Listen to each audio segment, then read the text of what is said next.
Hello everyone, thanks for tuning into Sim's Workshop. I hope you're all having a wonderful day. So, we're reviewing Onyx Storm today. Unpopular opinion time. It was just okay. You should have seen the looks, my friends, who all gave it like 4 or 5 stars.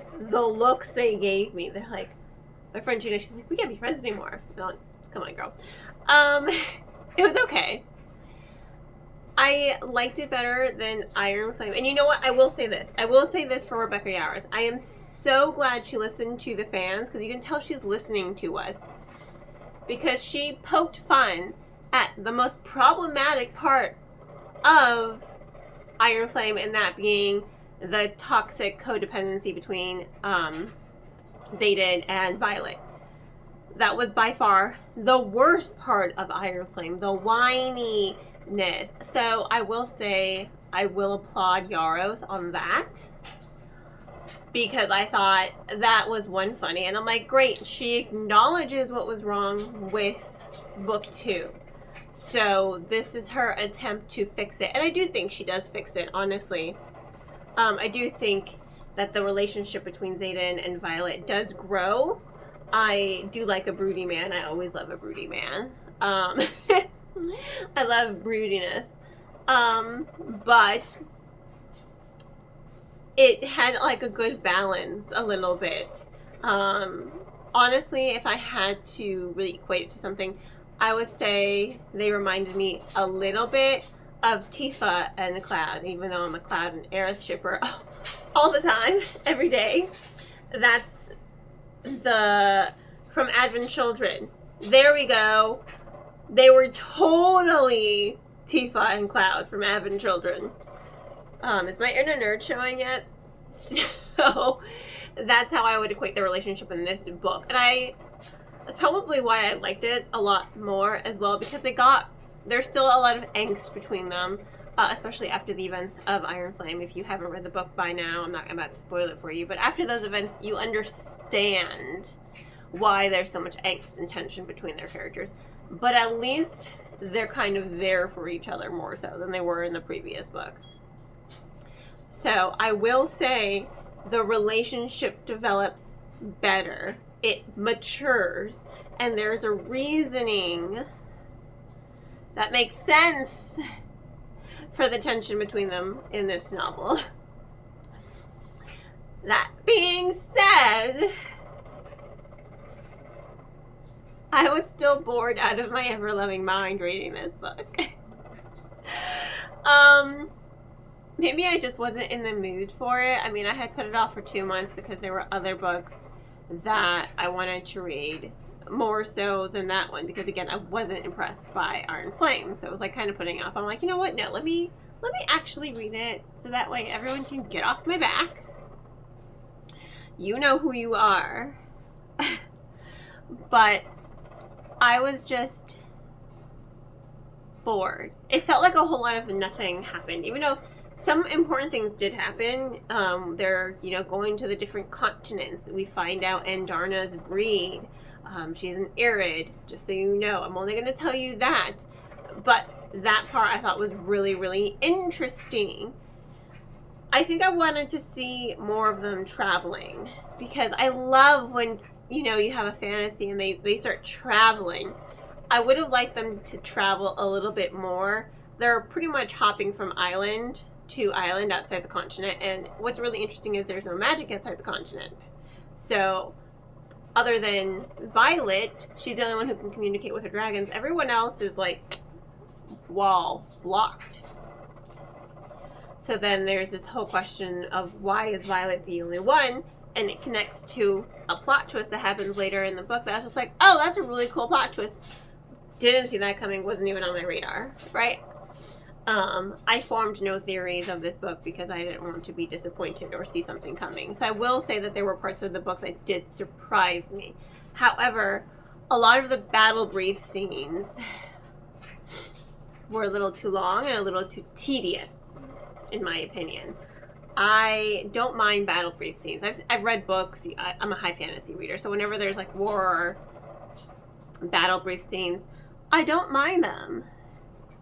but usually they're spread out more in the book.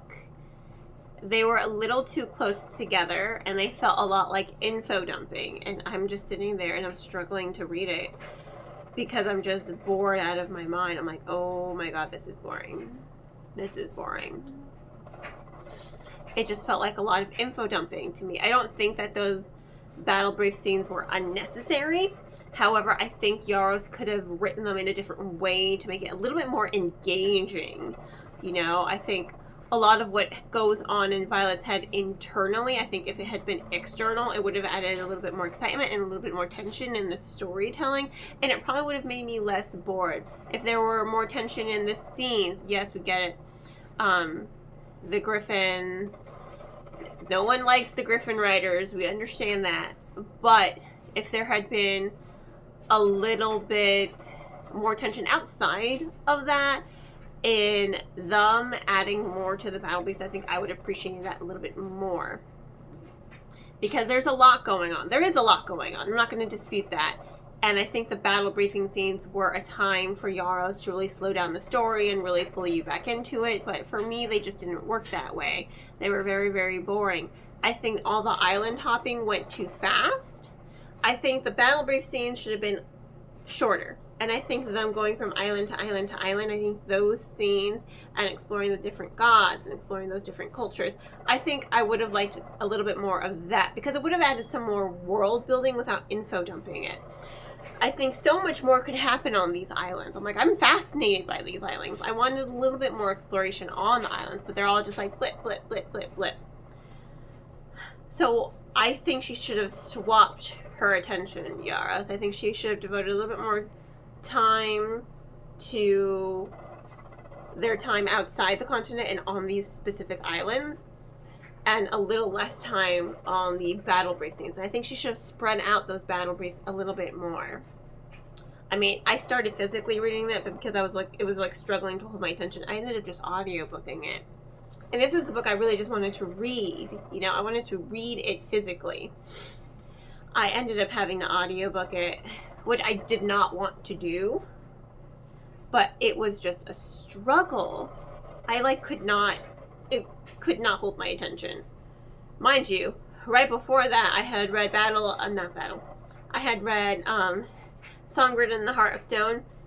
I devoured that book. Full review to come, but that just shows you, you know, when I'm into something, I don't need to audiobook it, versus when I'm not into something that I do want to read, I have to push myself a little bit more to read it, because it wasn't DNF worthy, you know? It was definitely worthy of reading, but, yo, I was bored. I was bored. And I know that's going to be an unpopular opinion, and that's okay. Again, I already faced it with my friends. They're just looking at me like, what's wrong with you? And I'm just like, I'm sorry. I was bored. I wanted more to happen. So it was okay. It was better than book 2. That last quarter of the book, it was like bam, bam, bam, bam, bam. And oh god, that was good. I really enjoyed that last quarter of the book. So I am looking forward to book 4, considering how this one ended. Like, I need answers. I need Yaros to continue this momentum. And I'm glad she's taking a break so she can really deliver a good book. So I'm all for waiting, 2 years. That's okay. I'm fine with that.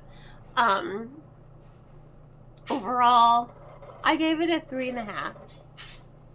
I liked it more than book 2, which I think I was being generous with that by giving it 3 stars. I think if I had to rank it right now, it's like a 2.5. Yeah, and this was a 3.5 because I did like it. I did think it dragged a lot. I did think there was lots of info dumping. But I liked how the characters grew. I like that we're not dealing with this toxic codependent relationship anymore, and there was some maturity there. And I liked exploring the realm outside of the continent. So I'm hoping we're going to get to see more of that. And with the Venin, That was really cool. I really like the Venom. I feel like the female, whose name I'm not going to begin to pronounce, I feel like she's like my spirit animal a little bit. Sith Lords! She's more like a Sith Witch, if you had asked me. So it was okay. Not by any means like the best thing ever, no. But it was okay. Better than Book 2. Not as good as Book 1. So 3.5. Yeah. That's just my opinion.